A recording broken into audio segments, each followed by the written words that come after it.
अनुभव प्रकाश 3 गुफा भाग 1 तारीख 28/7/1999।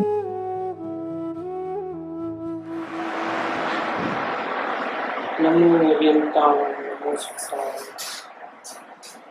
नमो आयर्याय नमो वज्राय नमो वे सौपसाय नमो समय सावाय स्वानुभूत्या चकास्तु चित् स्वभावाय भावाय सर्वभावान्तरच्छिदे मंगलम भगवान वीर मंगलम गौतमो मंगलम कुंड कुंडाय जैन धर्मोष्टि मंगल सर्व मंगल मांगल्य सर्व कल्याण कारकम प्रधानम सर्व धर्माय जैनम जयपुर शासन ओंकार बिंदु संयुक्तम नित्यं ध्यायन्ति योगिनः कामदं मोक्षदं चैव ओंकाराय श्री अनुभव प्रकाश। आज से करीब 400 साल पहले जयपुर में दीपचंद जी का असलीवाल करके सम्यक दृष्टि मां पंडित हो गए। उनके समय में उनको पहचानने वाले कोई नहीं थे। उन्होंने बहुत से उत्तम ग्रंथ लिखे, इसमें एक अनुभव प्रकाश है, चिद्विलास है, आत्मावलोकन है, भाव दीपिका है। बहुत सुंदर सुंदर ग्रंथ लिखे। वो लिख के गए कि आजकल मेरी बात कोई सुनता नहीं है, इसलिए मैं सब जो मेरे समझ में आता है, जो मेरे अनुभव में, उसको लिख के जाता हूँ। तो ये अनुभव प्रकाश का 7वां पन्ना है। इसमें पंडित जी आत्मा का अनुभव कैसे करना उसकी बात बताते हैं। निश्रद्धा आवे तो निज अवलोकन होवे। जब तक अपने आत्म स्वरूप की श्रद्धा ही नहीं तो अनुभव कैसे हो? तो वो श्रद्धा कैसे होती है उसकी रीत अब कहने में आती है। मैं हूँ, मैं आत्मा हूँ, ऐसी श्रद्धा कैसे होवे उसकी बात, उसकी रीत, उसकी विधि अब बताई जाती है। ऐसा करके शुरू करते हैं। पहले मैं पूरा पहला पढ़ लूं ताकि विषय ख्याल में आ जाए, फिर उसका विवेचन करेंगे। प्रथम सर्वलौकिक रीति थी, परान्मुख था, निज विचार सन्मुख था। चिदानंद राजा कर्म रूपी गुफाમાં છુપાયેલો છે। કર્મ કંડલા 3 છે। સૌથી પહેલી શરીર આદિ નો કર્મ ગુફા, બીજી જ્ઞાનાવરણાદિ 8 કર્મોની દ્રવ્ય કર્મ ગુફા અને ત્રીજી રાગ દ્વેષ વિકારી ભાવવાળી કર્મ ગુફા। પ્રથમ નોકર્મ ગુફામાં પરિણતિ પેશી કે અમારો રાજાને જો, પણ ત્યાં એને કઈ દેખાયું નહીં, ચક્રાવો થઈ ગયો। ત્યારે તે પરિણતિ કરવા લાગી। ત્યારે શ્રી ગુરુએ કહ્યું કે તું શું શોધે છે? ત્યારે તે પરિણતિ કહેવા લાગી કે હું તો મારા રાજાને શોધું છું, પણ તે મને જડ્યા નહીં। ત્યારે શ્રી ગુરુએ કહ્યું કે તારો રાજા તો અહીંયા જ છે, હવે અહીંથી તું પાછો ફરતો નહીં। અહીંથી ત્રીજી ગુફા છે, ત્યાં તારો રાજા વસે છે। એના હાથની દોરી આ ગુફા સુધી આવી છે, તો આ દોરી એના હાથની હલાવી હાલે છે। જો તે ન હોય તો દોરી પોતાની મેળે હાલે નહીં। માટે વિચારીને આ શક્તિ અથવા આ દોરીને અનુસરીને ચાલ્યો જા। કર્મમાં તેની ક્રિયાને દેખ કે દોરીને કોણ હલાવે છે। દ્રવ્ય કર્મ ગુફાની અંદર પ્રકૃતિ, પ્રદેશ, સ્થિતિ, અનુભવ એવા નામો તેના એટલે રાજાના નિમિત્તે પડ્યા છે। તેની એટલે રાજાની પણથી જેવી જેવી થઈ એવી એવી વર્ગણાઓ બંધાઈ। ત્યાં પણ તેની બનેલી સત્તાથી દ્રવ્ય કર્મનું નામ પડ્યું તથા તેના ભાવોના નિમિત્તથી પૂતગલ અનેકવિધ કર્મના નામ પામ્યા. હવે ત્રીજી ગુફા ભાવ કર્મ ગુફામાં રાગ દ્વેષ મોહના પ્રકાશમાં છુપાયેલું સ્વરૂપ કહે છે. તે પ્રકાશ છે તે તારા નાથનો અશુદ્ધ સ્વાંગ છે. એમાં તું ખોજ, ભય ન પામ, નિસંગ થઈ જા. આ રાગ દ્વેષની મોહની જે દોરી છે એની સાથે જઈને ખોજ. આ રાગ દ્વેષ મોહની દોરી છે એ જે પ્રદેશમાંથી ઉઠી રહી છે એ જ તારો નાથ છે. દોરીને ન જો, જેના હાથમાં આ દોરી છે એને વળગતા તે તને તરત મળશે.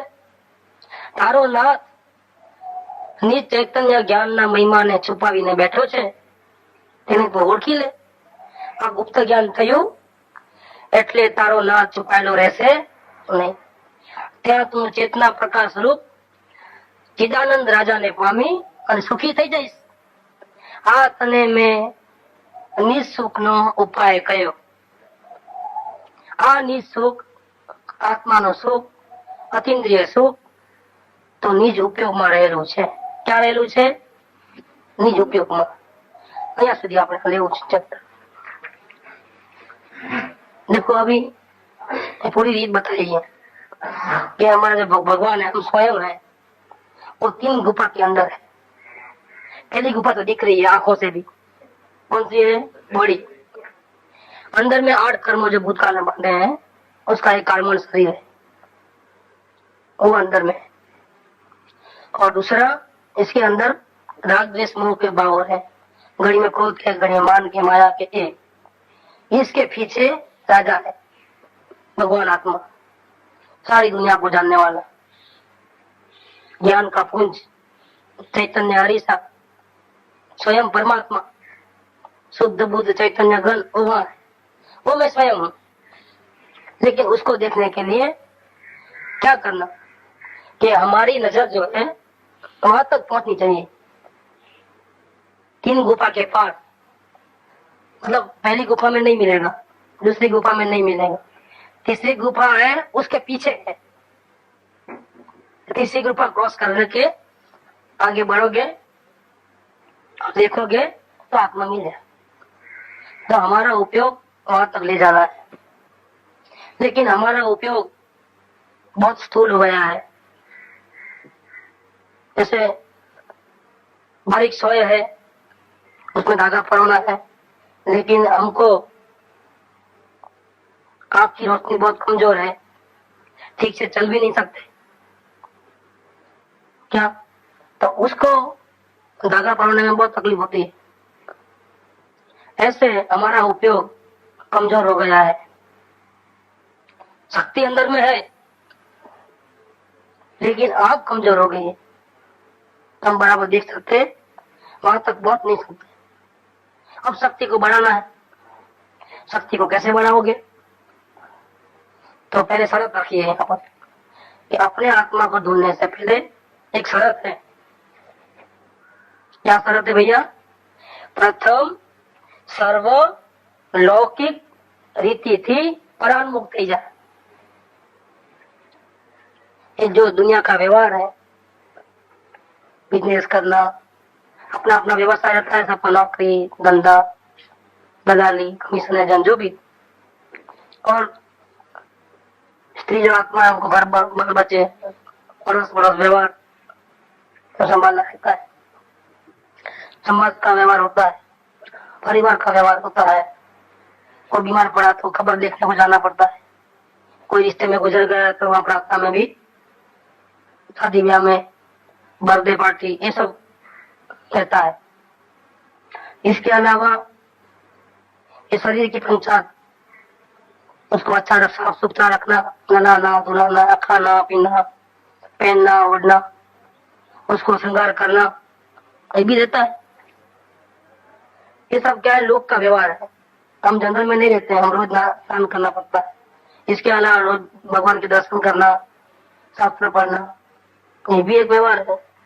सत्संगति करना, पूजा भक्ति करना, ये सब दुनिया का व्यवहार है. वो व्यवहार सहज रूप से होता है। हमारी आदत ऐसी बनी हुई है, जहाँ जहाँ जिस पर्याय में गए वहाँ वहाँ हमने वैसा व्यवहार किया। समझो भूतकाल में हम बंदर होंगे तो बंदर जैसा व्यवहार हमने किया है, नरक में होंगे तो नरक में नरक जैसा व्यवहार किया है, स्वर्ग में गए होंगे तो स्वर्ग में देव जैसा व्यवहार किया है, देवी जैसा व्यवहार किया है।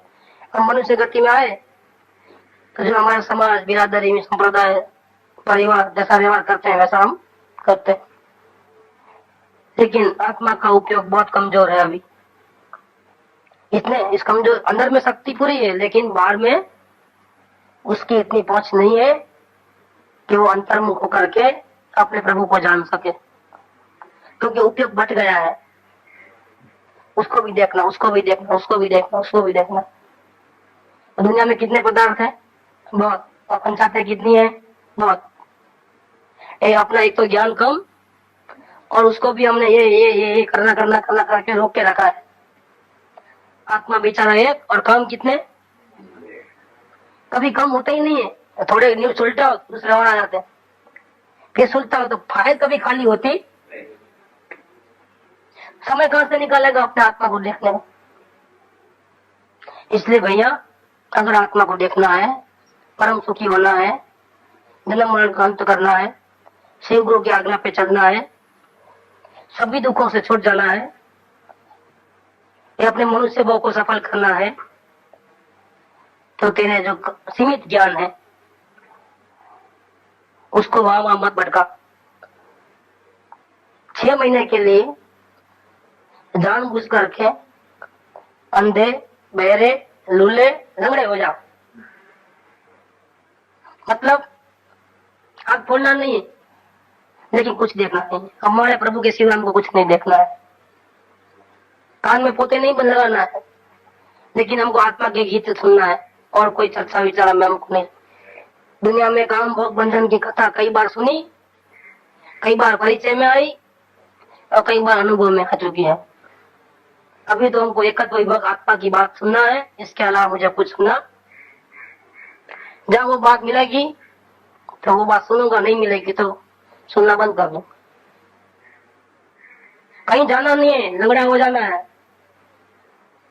संसार के कोई क्षेत्र में एक 6 महीने के लिए अपने ऊपर सेल्फ डिसिप्लिन लगा लेना है। देखो, कोई कमाई दिखाना है तो कोई भोग भी देना पड़ता है ना। कुछ पाना है तो कुछ होना है। चाय भी मुफ्त में नहीं मिलती। 2-3 रुपया निकालते हो तो चाय का कप मिलता है। ये तो परमात्मा बनना है, जन्म मरण का अंत करना है, मनुष्य को सफल करना है, सारे दुखों से छुटकारा लेना है, परम शांति पाना है, तो कुछ मेहनत तो करनी पड़ती है। वो मेहनत क्या है? सारे प्रतिबंध से मुक्त हो जाओ, अंधे, बहरे, लूले, लंगड़े हो जाओ। एक 6 महीना वैसा करो, मैक्सिमम वो भी, और पूरा ध्यान अपने आत्मा में लगाओ। मुझे मेरा राजा चाहिए, मुझे मेरा प्रभु चाहिए, इसके बिना मैं जिंदा नहीं रहना चाहता, ऐसा होना चाहिए। ये पात्रता है, क्योंकि एक राजा मिल गया तो सब शांति हो जाएगी। नहीं तो सब सारी दुनिया मिल जाएगी तो भी हम अशांत रहेंगे। जब तक आत्मा का ज्ञान नहीं होगा तो हम दुखी के दुखी रहेंगे। जे स्वरूप समझा बिना, ये अपना स्वरूप अपने को समझ में आ जाएगा, पूरे दुख दर्द मिट जाएंगे। तो गुरु की यही आज्ञा है। गुरु पूर्णिमा का दिन है ना, तो गुरु को कुछ ना कुछ समर्पण करना पड़ता है। क्या समर्पण करोगे? क्या दोगे? आपके पास क्या है? जिसके पास कुछ नहीं है वो गुरु को क्या देगा? देना तो है। पास से गुरु की आज्ञा उठा लेना है। कौन सी आज्ञा उठा लेना है? तो मैं अपने आत्मा को सबसे पहले देखूंगा, बाकी सब कुछ करना नहीं है अभी मैं। आप कहते हो कि आत्मा के शरण में जा, मैं आपकी आज्ञा पे चलने का आज समर्पण भाव रखता।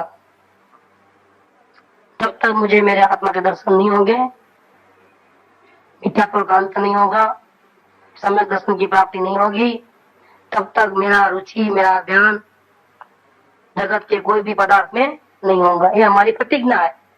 ऐसा सब अपनी स्वेच्छा से गुरु की आज्ञा पे चलने का एक निश्चय करना चाहिए।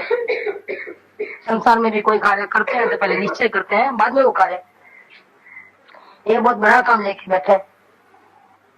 जगत का सर्वोत्कृष्ट पद है, परमात्मा पद है, सिद्ध पद है,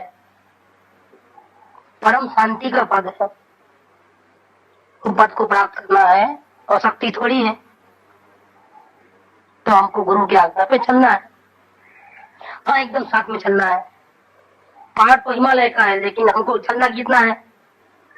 जंप करना है कि एक एक कदम चलना है? लेकिन उसके लिए भी पहले से घबरा जाए तो अरे इतना बड़ा पहाड़ है, तो फिर तुम्हारी यात्रा शुरू नहीं होगी भैया। कैसे भी पार पहुंचना है, रास्ता कितना भी कठिन हो, रास्ते में प्रतिज्ञा करता हूँ मुझे मेरे आत्मा का दर्शन करना है, और इसके लिए भोग देना है। क्या?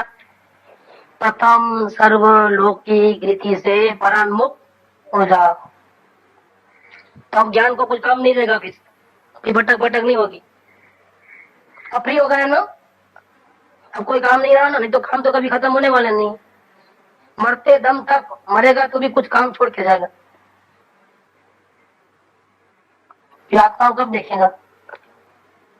कृपालदेव कहते हैं कि एक भावना थोड़ा सुख ने माटे, अनंत भावनो अनंत दुख नहीं વધારવાનો પ્રયત્ન સત્પુરુષો કરે। જગતનું રૂડું દેખાડવા આ જીવે અનંત વાર પ્રયત્ન કર્યો, પણ તેથી કઈ રૂડું થયું? આ દેહને માટે એ જીવ તે અનંતા ભાવ ગુમાવ્યા। હવે પણ સમજી જા, ચેતી જા, અને તારા આત્માને માટે એક દેહ અર્પણ કરી નાખ, તો અનંત ભાવનું સાટું કરી જશે। બધા જ્ઞાનીઓની આ આજ્ઞા છે। નવરો થઈ જા, કઈ નથી કરવું, જોવું નથી, સાંભળવું નથી, ખાવું નથી, પીવું નથી, ભાવમાં एक्शन में मत लेना। अभी वो ताकत नहीं आई है, वो तो ज्ञान दशा के बाद भी खाना अपना जितना अन्न लिखा है वो लेना पड़ेगा, चलना है, जाना पड़ेगा। क्या पूर्ण वित्त अर्यंत पद क्या पीले पहले खाना पीना छूटता नहीं? जन्म जरा भूख प्यास तृषा ये अर्यंत भगवान को नहीं होती है। इसके पहले जो साधक जीव है उसके आचरण में दिखाई देता है, लेकिन भाव में नहीं होता है पहले से। मुमुक्षु को भावना ऐसी होती है, आत्मा का दर्शन करना है, दूसरी कोई इच्छा नहीं होती।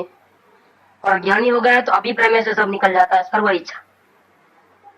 फिर आचरण में जो कमी है वो धीरे धीरे अपनी स्थिरता बढ़ा करके, शुद्धि की वृद्धि करके, पूर्व कर्मों की निद्रा करते करते आचरण की गलती भी धीरे धीरे निकल जाती है। आपने बोला ना नहीं खाना नहीं पीना, आत्मा का दर्शन है, आज में भूखा रहती भाई, ऐसा तुम कितना भी उपवास करो, आत्मा का दर्शन होने वाला अभिप्राय में से भावना छोड़ना, कहीं उल्टा अर्थ नहीं लेना। ऐसा ही समझना कि रुचि एक, जब तक अपने प्रभु के दर्शन नहीं तब तक खाना खाएंगे, लेकिन खाते वक्त दाल अच्छी है कि रोटी अच्छी है वो नहीं, आत्मा का विचार करेंगे, मैं अपने आत्मा को कैसे देखूं। ये भावना पूर्वक तो खाने में रस नहीं रहेगा, क्योंकि मन तो ऑक्यूपाइड है। मन किसका विचार करता है? खाने का विचार कर रहा है कि आत्मा का? तो खाते पीते सोते जागते उठते बैठते किसका विचार करता है? मन। ये लिखा है प्रथम सर्व लौकिक रीति थी परममुक्त है, निज विचार सन्मुक्त है। हर कहीं बोझो माथे રહ્યો नहीं कोई काम करवा, काम પડ્યું છે, काम થઈ પણ રહ્યું છે, પણ બોજો હટી ગયો। અને મન જે પેલા આમ કરું કે તેમ કરું, ફલાણું કરું, ઢીકડું કરું, એને બદલે ટર્ન નહીં લીધું મનને। હવે હાથ કામ કરે છે, હાથ રોટલી ઉપાડે છે, મોઢામાં નાખે છે, દાંત ચાવે છે, એ બધું लोग साथ में होते हैं ना। हाथ माल उठा करके ग्राहक को देते हैं, ग्राहक पैसा दिया वो लेते हैं, और हाथ गिनता है। और मन क्या करता है? किसका विचार करता है?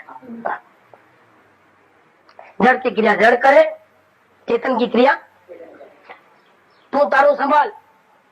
दिया था ना मंत्र सदानंद महाराज ने, जड़ की चिंता छोड़, तू तेरा संभाल। ये अपनी संभाल करने लग गया,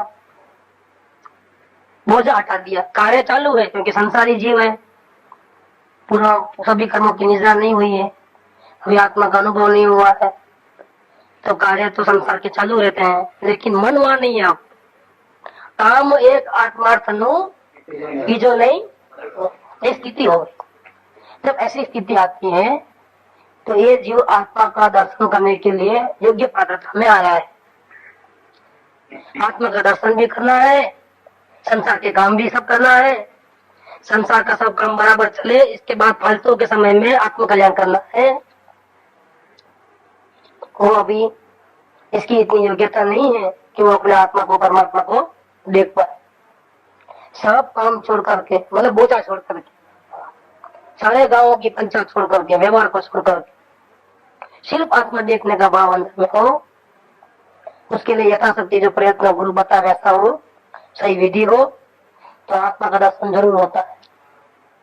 बहुत सरल है, हमने उसको कठिन बना दिया है क्योंकि हमने उपयोग को बांट दिया है, ये भी करना है वो भी करना है, आत्म कल्याण भी करना है और संसार के काम भी हम नहीं करेंगे तो कौन करेगा? सब उल्टा सुल्टा हो जाएगा। उल्टा सुल्टा होगा तो संसार को आग लगेगी, तेरे बंधन कट जाएंगे, वो उल्टा सुल्टा होगा, तू मुक्त हो जाएगा। नहीं, ऐसी मुक्ति हमको नहीं चाहिए। संसार में उल्टा हो जाए, धंधे में खराबी हो जाए, घर में ध्यान न होवे, नुकसान हो जाए, चोरी हो जाए, तो फिर ऐसा आत्मा हमको नहीं चाहिए। बाहर में ठीक ठाक होगा तो आत्मा कल्याण करेंगे, ये सड़क चलेगी। ये हमको बलिदान देना पड़ेगा।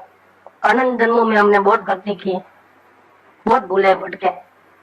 हे भगवान, હું બહુ ભૂલ્યો, પાછળ્યો, હજળ્યો અને અનંત સંસારની વિટમણામાં થઈને સ્મપનામાં बहुत गलती की है ये जीव ने। હું પાપી છું, હું અનાથ છું, હું બહુ મદોન્મન અને કર્મરતથી ભરેલું છું। આવે છે ને, હવે હું તમારા ધર્મનું, તમારા મુનિઓનું જેમ જેમ હું સૂક્ષ્મ વિચારથી ઊંડો ઉતરું છું, તેમ તેમ તમારા તત્વના ચમત્કારો મારા સ્વરૂપનો દેખો। તમે નિરાગી, નિર્વિકારી, સચ્ચિદાનંદ સ્વરૂપ, સહજાનંદી, અનંત જ્ઞાની, અનંત દર્શી અને ત્રિલોક્ય પ્રકાશક છો। હું તમને સાવ લગાવ્યો નહીં, હું માત્ર મારા હિતને કારણે તમારી સાક્ષીએ कैसी बात है। कृपावड़े के वचनामृत जादू है, ये आत्मा को उठा ले वैसा। तो सत्पुरुष ना वचनामृत मुद्रा ने सुसुप्त चैतन्य बढ़ती वृत्ति ने दर्शन मात्र थी पर अपूर्व स्वभावना स्वरूप प्रतीति अप्रम संयम અને પૂર્ણ વિચાર નિરીખલ સ્વભાવના કારણભૂત છેલ્લે અયોગી સભા પ્રગટ કરી અનંત અવ્યાપાર સ્વરૂપમાં સ્થિતિ કરાવનાર અમે ત્રિકાળ દેવંત वर्तो। ऐसे सत्पुरुष हैं, ये हमको, हम भाग्यशाली हैं, हमको ऐसे सत्पुरुष मिले इस काल में। हम उनके समकालीन हुए, गुरुदेव के, माता जी के, कृपादेव की वाणी मिली, बहुत भाग्यशाली है। अब हमको उनकी आज्ञा पे चलना बाकी रखा है हमने, तो हम भी हम आज से प्रतिज्ञा कर देंगे कि नहीं करेंगे, आज निश्चय करेंगे कि नहीं करेंगे, आज पक्की बात, आत्मा से जबरदस्ती से, आत्मा से कर। अभी हमारा एक एक सेकंड हम व्यक्त डाले देंगे, पूरे सदगुरु की आज्ञा में चला देंगे। आज गुरु पूर्णिमा है तो कुछ ऐसा गुरु को अर्पण भी करना पड़ता है ना। क्या अर्पण करना है? ये अर्पण करना है, हमारा निश्चय करना है। तो सर्वलौकिक रीति से परामुख हुआ, माइंड फ्री हुआ, घर का काम चालू है, संसार का उजर करे, मेरा माइंड फ्री है, मेरे माइंड को एक ही काम है, कौन सा? आत्म कल्याण। तो निज विचार सन्मुख था, ये आई योग्यता। अब क्या किया जाए? अब मैं किसके सहारे जीऊं? पहले तो मैं अपने को बिजी रखता था उधर उधर राग देश मोह में लफड़े में। अब मैं बिल्कुल फ्री हो गया। अब मुझे कोई सहारा चाहिए। कहाँ है मेरा राजा? या सहारा ढूंढता है वो। तो मन फ्री हुआ तो अपने राजा को ढूंढने निकला। देखो ये संगनी पंचेंद्रिय को ना मिला है ना। ऐसे कई जीव हैं जिनको मन नहीं है, पंचेंद्रिय भी है लेकिन मन बिना के है तो आत्मा अनुभव के अधिकारी नहीं है। लेकिन हमको मन मिला है तो विवेक से हमको काम करना है कि किस ओर जाना, किस ओर नहीं जाना। शांति का रास्ता क्या है, अशांति का रास्ता क्या है, ये हमको विचार करने की ताकत है। तो विचार है तो मन में पहले ऐसा विचार करता है कि सभी ज्ञानी कह गए हैं कि जब तक मुझे अपने आत्मा का दर्शन नहीं होगा तब तक जन्म मरण का अंत होने वाला नहीं है। इसलिए सबसे पहले क्या करना है, सब काम बाद में, व्रत तप क्रियाकर्म शास्त्र पढ़ना, बुद्धि की कसरत करना, दूसरों को समझाना, वाद विवाद करना, क्या संसार में ऊंचे ऊंचे पद अधिकार सत्ता इज्जत आबरू सब बाद में। सबसे पहला काम क्या, आत्म दर्शन करना। इसके बिना मैं सुखी नहीं होऊंगा। ये दुनिया का राजा बन जाऊंगा तो भी मैं सुखी नहीं हो सकूंगा। और आत्मा का दर्शन हो जाएगा तो मैं जहाँ हूँ, गरीब हूँ, अनपढ़ हूँ, तो भी मैं परम सुखी हो जाऊंगा। तो आत्मा का दर्शन करना है तो फ्री हुआ ना, लौकिक व्यवहार का बोझा उतार दिया ना, समाज का प्रतिबंध गायब, परिवार का गायब। मन से हो बाहर में उसी परिवार में रहता है, उसी समाज में रहता है, मन से प्रतिबंध हटा दिए। नहीं उनको बुरा लगेगा ऐसा नहीं, वहां नहीं जाऊंगा तो बुरा, उनको लगे तो बोलेगा, ये बोझा हटा दिया। परिवार वाले क्या कहेंगे, आप घड़ी घड़ी सत्संग में जाते हो, उनको बुरा लगे तो बोले कि मैं मेरा आत्मा कल्याण करूंगा। उसी कुटुंब में रहते हुए इस प्रकार से कार्य होता है। कुटुंब छोड़ने की जरूरत नहीं है, समाज छोड़ने की जरूरत नहीं है। ये एकांत त्याग का मार्ग नहीं है, ये समझ का मार्ग। देवू पत्ता हुआ आ गया जगमा, देवू वत्तु जाए। जो गड़बड़ करेगा तो गड़बड़ हो जाएगी। भागम दौड़ी नहीं करना है, हिमालय पे टॉप पे नहीं जाना है। यहाँ रहकर के घर में रहकर के हम साधना पहले करें कि साधना की स्थिरता हुए, सुबह अवसर आए, अंदर में स्थिरता ऐसी हुए तो बड़े राजी खुशी से जाओ अपनी साधना के लिए, मुनि बन जाओ, कोई मना करता नहीं। ये चिदानंद राजा को देखना है, मन से दूसरा बोझा हट गया, अब फ्री हो गया। अब चिदानंद राजा कहाँ है, तो शास्त्र में लिखा है कि 3 गुफा के अंदर है। और ये क्या किया, शास्त्र पढ़ा था ना, तो गुरु को नहीं पूछा और क्या किया, गया ढूंढने। तो क्या दिखा उसको, तीसरे में गया तो कहाँ जाएगा, कोई 2 गुफा है ना। पहले तीसरी गुफा पहले आती है कि पहली गुफा पहले आती है? खाना पीना सब तेज से चालू है, पूरा अपना ध्यान खाने पे शरीर का है क्या, और राजा देखना है आत्मा मिलेगा। तो पहली गुफा में फंसा हुआ और राजा तो तीसरी गुफा के पीछे है। तो क्या किया फिर, गुरु को रीत नहीं पूछा और खुद ढूंढने लगा इधर इधर शरीर की संवेदना। कोई लोग श्वास को देखने लगे, कोई चक्रों को देखने लगे, अंदर में शरीर में चक्र है ना। मिला राजा, वो कहाँ फंस गए, पहली गुफा में फंस गए। चक्कर करते रहो, यही बात है। देखो कि पहले शरीर आदि नौकर्म गुफा, इसमें परिणति घुसी, मतलब ज्ञान का उपयोग देखने लगा। कहाँ राजा, इधर।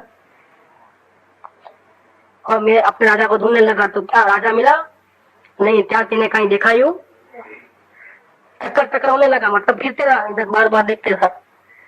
साथ में कुछ आया, श्री गुरु ने पूछा, भाई तुम क्या कर रहे हो सब? मैं अपने राजा को ढूंढ रहा हूँ। बोले राजा तो यहाँ से बाहर नहीं है, वापिस नहीं जाना, यहाँ नहीं मिलता तो चलो अभी बाहर कहीं ढूंढे। कोई समय शिखर में होगा, कोई सोनगढ़ में होगा, कोई भवानिया में होगा। क्या गुरु के पास रखे गए होंगे हमारे पिताजी, हमारा आत्मा बैंक में जमा करते हैं ना, तो उनके पाप पकड़ेंगे, दिक्कत करेंगे तो दे देंगे अपने। किधर नहीं है, तेरा राजा यहाँ ही है भैया, कि गुफा के अंदर एक दूसरी गुफा है 8 कर्मों की। यहाँ नहीं मिला बोल के भाग के नहीं जाना किधर, उल्टा काम नहीं करना किधर, इधर ही देखना। ये गुफा के अंदर चले जाओ, अंदर में दूसरी गुफा है 8 कर्मों की, उसको भी सामने मत देखना कि कर्म मेरे को हैरान करते हैं। कोई हैरान नहीं करता है, कोई तुझे रोकते नहीं है कि मैं क्या करूं। देखो ज्ञानावली कर्म का उदय ऐसा है ना, मेरा ज्ञान कमजोर हो गया है, अब मैं देख नहीं पाऊंगा, तो पहले मैं ज्ञानावली कर्म की पूजा करूंगा, कर्म को रिपेयर करूंगा। भैया ज्ञान दे दे मेरे को, अंतराय कर्म की पूजा बढ़ाऊंगा मैं। सब मेरे को आड़े आते हैं ना, अपने आत्मा को देखने देते नहीं, सब कर्म हैरान करते हैं। सबकी पूजा करके, सबकी रिक्वेस्ट करके, उनको प्रसन्न करके बाद में करूंगा, तब तक आयुष्य खत्म हो जाएगा। भैया इतना टाइम नहीं है अपने पास, किसी को रिक्वेस्ट करने की जरूरत नहीं है। 8 कर्म तुझे रोकते, उनका बस सहयोग पे चलता है। और घाती कर्म भी है तो तुम्हारी भावना बलवान करो तो घाती कर्म भी साथ दे देंगे। तुमको तो सिर्फ 1 सेकंड का उपयोग चाहिए, 1 सेकंड के लिए बस काफी है तुम्हारा उपयोग। अगर 1 सेकंड के लिए भी तुम्हारा उपयोग फ्री हो जाए और अपने प्रभु को देख ले तो तुम्हारा काम खत्म हो गया। तो शुरुआत भावना बढ़ाओ। और भावना वाला जीव कैसा होता है कि प्रभु के दर्शन के बिना उसको रात की नींद आती, खाना अच्छा नहीं लगता है, वो भावना वाला जीव है।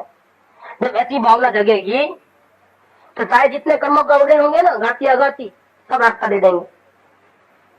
अघाती तो संयोग को गड़बड़ करते हैं, वो अपने में गड़बड़ नहीं करते हैं।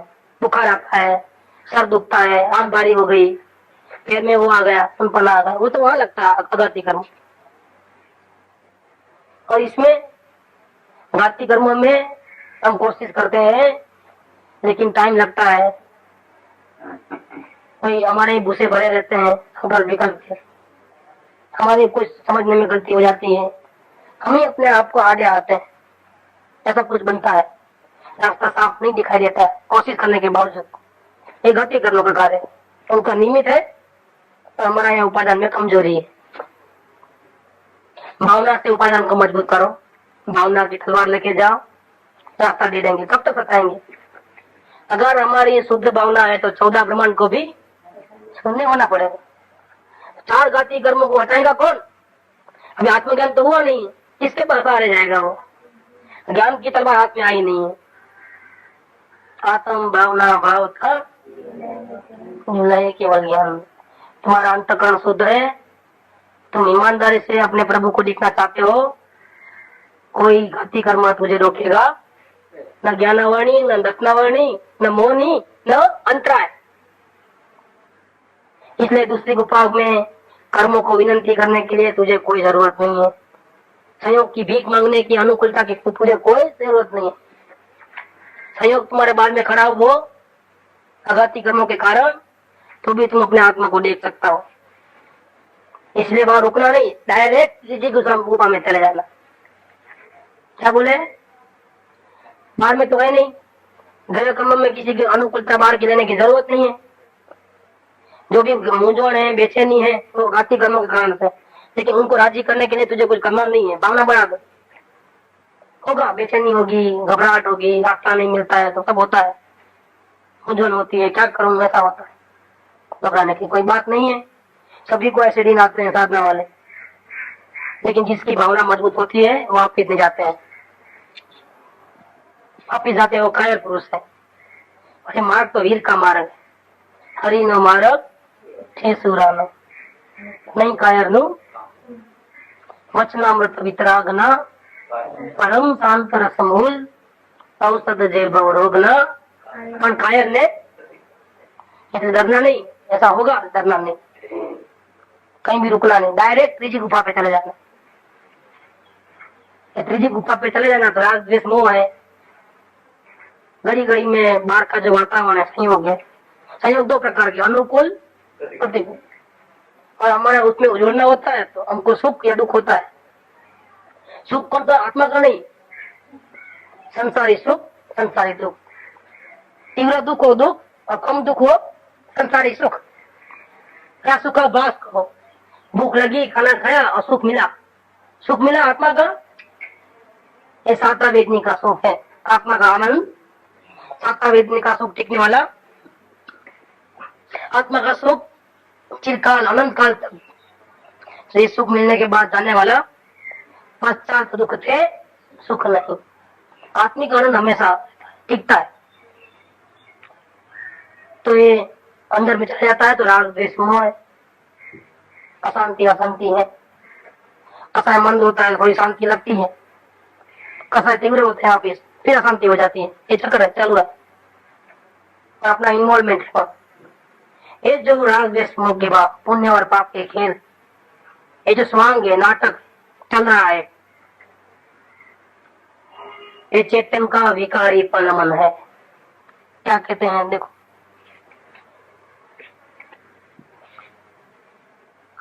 देखो ये जो राग द्वेष मोह है तेरे नाथ का अशुद्ध स्वांग है। ये किसकी परिणति है? राग द्वेष मोह तेरी ही परिणति है। तो भाई इनको खत्म कैसे करना, उत्पन्न कैसे होती है? अपने को भूलते हो तो उत्पन्न होती है, और अपने को देखते हो तो खत्म हो जाती है। तो क्रोध को हटाना कि अपने को देखना, कितना इजी है, कितना इजी है। राग द्वेष मोह तीसरे गुफा है ना, वहां पर आत्मा विराजमान है, चैतन्य। ये राग द्वेष मोह की जो डोरी है ना, वो कौन हिला रहा है? राजा खुद ही। कैसे? अपने को भूलकर। जब अपने को भूलता है तो राग द्वेष मोह होता है, अपने को देखता है तो प्रकाश प्रकाश हो जाता है ज्ञान का। राग द्वेष मोह अंधेरा है और चैतन्य वो प्रकाश है। दीपक है चैतन्य का अंदर, शुद्ध चैतन्य अरीसा है, लेकिन आगे पर्दा है, काला पर्दा राग द्वेष मोह का। वो पर्दा हटाओ तो प्रकाश प्रकाश हो जाएगा। लेकिन कैसे हटाना, कैसे हटाना हो? राग द्वेष मोह हटे को दिखे ना, तो हटाना कैसे हो? तो यहाँ अपनी अवलोकन विधि चालू हो गई।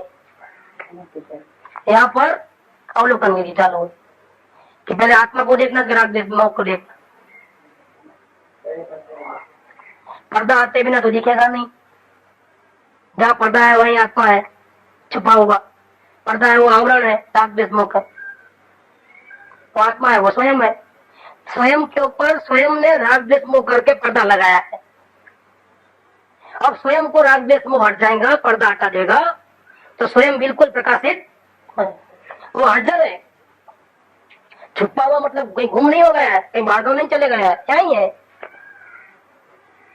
तो पहले पर्दा हटाना है। शरीर नहीं रोकता है आत्मा को देखने के लिए, आठ कर्म नहीं रोकते हैं। डायरेक्ट नजर किस पे डालना है? तीसरी गुफा में, राग द्वेष मोह को। कोई विधि आ गई ना कि भैया तुम अपने मन में क्या क्या विकार भाव होते हैं, चाहे अच्छे होते हो चाहे खराब होते हो, पाप के हो चाहे पुण्य के हो, तुमको क्या करना है? देखना है। सिर्फ देखना, हटाना नहीं क्रोध को नहीं। देखने से जल जाएंगे। देखने वाला कौन है? ज्ञान स्वयं। किसको देखता है? स्वयं की अशुद्धि को देखता है। राग द्वेष मोह ये तेरे चैतन्य का अशुद्ध स्वांग है, और ज्ञान है वो शुद्ध स्वांग है। ताकत किसकी ज्यादा है? लड़ाई करोगे तो कौन जीतेगा? ज्ञान जीतेगा कि राग द्वेष मोह जीतेगा? क्योंकि ज्ञान कभी मरता और क्रोध तो मर जाता है, आया और चलेगा। देखो ताकत किसकी ज्यादा है? भले उनमें क्वांटिटी बहुत ज्यादा है, सामने वाले की सैन्य है, सेना बहुत 18 अक्षौहिणी सेना है। कितनी? महाभारत में किसकी संख्या ज्यादा थी? पांडवों की, कौरवों की? 18 अक्षौहिणी सेना। अक्षौहिणी में कितने हजार, लाखों हजार आ जाते हैं, 5 पांडव। लेकिन सत्य परमात्मा किसके साथ थे? जहाँ धर्म है, ये धर्म युद्ध था। जहाँ धर्म है, जहाँ सत्य है, वहाँ परमात्मा है। 3 लोग का नाथ तो परमात्मा स्वयं है ना।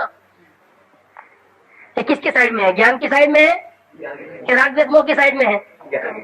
देखो बलवान कौन? अब एक है अकेला, अर्जुन अकेला था वो, लेकिन बलवान कितना था? 3 लोग। इसके गुरु को भी हराया ना, द्रोणाचार्य को भी, भीष्म पितामह को भी हराया कि नहीं हराया? ये ताकत आई कहां से? हम तो इतने निर्बल है, हमको कोई ज्ञान नहीं है, शास्त्र का नहीं है, कोई समझते नहीं है, हम तो पामर है। अरे भैया तो पामर नहीं है, तेरी दशा पामर है। पामर कौन है? अवस्था पामर है। तू कैसा है? तू तो परमात्मा है। केवल ज्ञान की ताकत तेरे पास है। और परमात्मा किसके साइड में है? ज्ञान की साइड में। तुम भले अकेला हो और वो कर्म बहुत है, एक के बाद एक आते रहते हैं, लेकिन ताकत किसकी ज्यादा? पावर किसमें है? एक ज्ञान सूर्य अगर राग द्वेष मोह के ऊपर डायरेक्ट गिरे क्या होगा? तो पर्दा जल जाएगा। ज्ञान अग्नि से पर्दा हटाने की कोई जरूरत नहीं है, जल जाएगा। और जब पर्दा जल जाएगा तो क्या होगा? तो परमात्मा दिख जाएगा। इतना इजी है, तो हार्ड नहीं है कोई वस्तु है। हम क्या करते हैं? अरे क्रोध क्यों हुआ, गड़बड़ हो गई, तो क्रोध को देखा कि क्रोध को याद किया, क्या गड़बड़ हो गई? गौतम भाई समझो, पूछे थे ना विधि बताओ लोगों को। अरे रे गलती हो गई, गड़बड़ हो गई। गलती को देखा नहीं, गलती जो पहले हो गई उसको याद किया और अफसोस करने लगा नहीं गलती किया। तो गलती हो गई 1 सेकंड पहले, उसको देखा कि याद किया, तो गुनाह है। याद करना, देखना है। 1 सेकंड पहले जो गलती हो गई हो गई, उसको याद करने की जरूरत नहीं है, क्योंकि नई गलती तो वापिस चालू है यहाँ पर। जब तक आत्मा के दर्शन नहीं होंगे तब तक एक के बाद एक गलती आती है। आपको क्या करना है? जो वर्तमान में इस मोमेंट में जो गलती हो रही है उसको ही देखना है। 1 सेकंड पहले जो गलती हो गई, आत्मा को नहीं देखने से जो भी पुण्य और पाप के भाव हुए उसको याद नहीं करना है, उसको अच्छा बुरा नहीं कहना है, दोबारा ऐसी गलती नहीं करूंगा, ऐसा भविष्य का निर्णय नहीं करना है। वो इतनी चाहिए समझ लेते बात खत्म, एक दिन में काम हो जाए। बोलो गारंटी से। जो वर्तमान में हम जो गलती कर रहे हैं, अच्छे बुरे भाव कर रहे हैं, वो अच्छा भी नहीं है बुरा भी नहीं है, जो है सो है। उसको ज्ञान के द्वारा डायरेक्ट देखो, पता चल जाएगा। राग द्वेष मोह का कितना भी पर्दा होगा ना, सुदर्शन चक्र घुमा दो ज्ञान का, ये ज्ञान का सुदर्शन चक्र है, सब भागने लगेंगे। जो बीच में आया कट गया। एक राग द्वेष मोह का एक अंश भी नहीं है, सब भागम धर्म भगदड़ मच जाएगी और विजय हो जाएगा आत्मा को। अनंत काल तक जो काम नहीं किया है, जो ज्ञान भव हेतु रूप होता था, वही ज्ञान को अपने आत्मा का बल, सम्यक दर्शन, जात्यांतर करके अनंत भव का छेद खरीदता है। ऐसे कल्याण मूर्ति सम्यक दर्शन तुझे त्रिकाल नमस्कार हो। ज्ञानी पुरुष ये शुद्ध पर्याय को भी नमस्कार करते हैं। बहुत बढ़िया का यहाँ बताया है कि कैसे देखना अपने आत्मा। घबराने की कोई जरूरत नहीं। राग हुआ, द्वेष हुआ, अब मैं क्या करूं? जरूरत नहीं है घबराने की भैया, जो लिखा है इसमें। તે પ્રકાશ તારા નાથનો અશુદ્ધ સ્વંગ છે, તેમાં તું ખોજ એટલે ગોત જો। खोजने की प्रक्रिया है ना, ये गोतने की प्रक्रिया है, देखने की प्रक्रिया है। जैसे कोई चीज खो गई हो तो क्या करते हैं? खोजना माने क्या? देखना। या भी अवलोकन है शब्द। તેમાં તું ખોજ એટલે રાગ દ્વેષ મોહમાં તું એને देख, राग द्वेष मोहे तो देख। देखो ज्ञानियों के वचनामृत के पीछे भाव पड़े हैं अवलोकन के। તેમાં તું ખોજ ભય ન પામ। અરે ગોતમ થઈ ગયો, હવે કર્મ બંધાઈ ગયા હશે, હવે ઉદયમાં આવશે તો આવશે ત્યારે જોઈ જશે। ત્યાં સુધીમાં તું તાટે માટે થઈ જાય ને, તારા હાથમાં જ્ઞાનની તલવાર આવશે પછી તને કઈ કોઈ નહીં કરી શકે। આવો જેને આવો હોય આવો, લલકારો, खोज भय न पाम, निशंक जा। अरे मेरे को तो आत्मा को देखना है और आप बोलते हो राग द्वेष मोह को देखो। शंका हो जाए, ये कौन सा नया मार्ग निकाला? हमको तो गुरु ने कहा है सदात्म स्वरूप परम गुरु, हटो आप दिन। देखो लिखा है, अरे भाई उसी गुरु ने कहा है, क्या कहा है? उपजे मोह विकल्प थी, अंतर्मुख अवलोक था। उसी गुरु ने कहा है ना, तो दूसरे गुरु ने कहा है कि नहीं तो झगड़ा हो जाए। अगर कहे कि नहीं आपके गुरु ने भले ये कहा लेकिन हमारे गुरु ने ये कहा तो झगड़ा हो जाए। अरे भाई तुम्हारे गुरु ने कहा है, अब कान पकड़ना पड़ता है, अब जवाब नहीं है कुछ। देखो ये आप कौन सा नया मार्ग लेके आए, नाम तुम्हारे गुरु का लेते हो। ये नया मार्ग नहीं है, ये मार्ग किसी ने बनाया नहीं है, तीर्थंकरों ने भी ये मार्ग नहीं बनाया है। ये अनादि शाश्वत सुख का मार्ग है।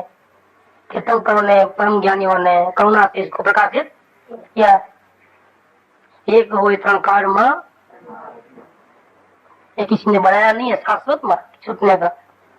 भाई न पाम निशंक जा રાગે બોલે જો વર્તમાન કરે થનારા વિભાવોને જો આ રાગ દેશ મોહની દોરી સાથે જઈને ખોજ સાથે રાગ અને રાગ આવો કોણ આવે છે આવો મારી આવા તો કોણ આવે છે ક્રોધ આવે છે આવો હું તને હટાવીશ નહીં, હું તને જોઈશ, જોઈને બાળીશ, હટાવીને બગાડીશ નહીં, હું ભાગીશ નહીં, તને બગાડીશ નહીં,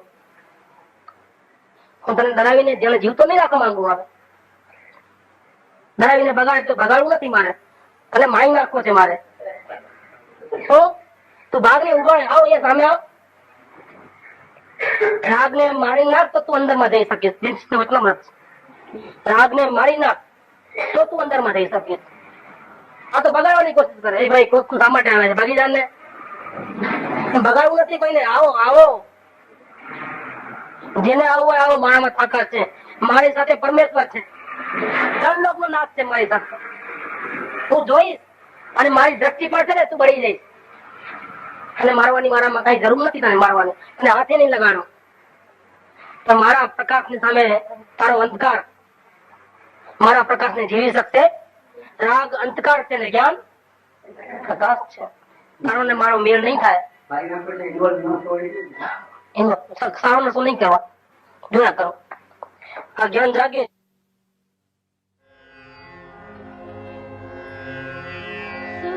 धाम अनंत सुसंत चाही,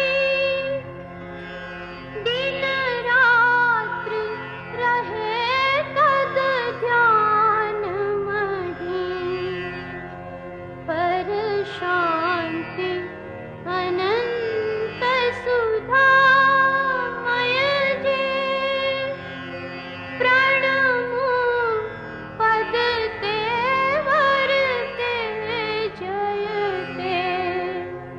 प्रणमो पद ते वरते जयते, प्रणमो पद ते वरते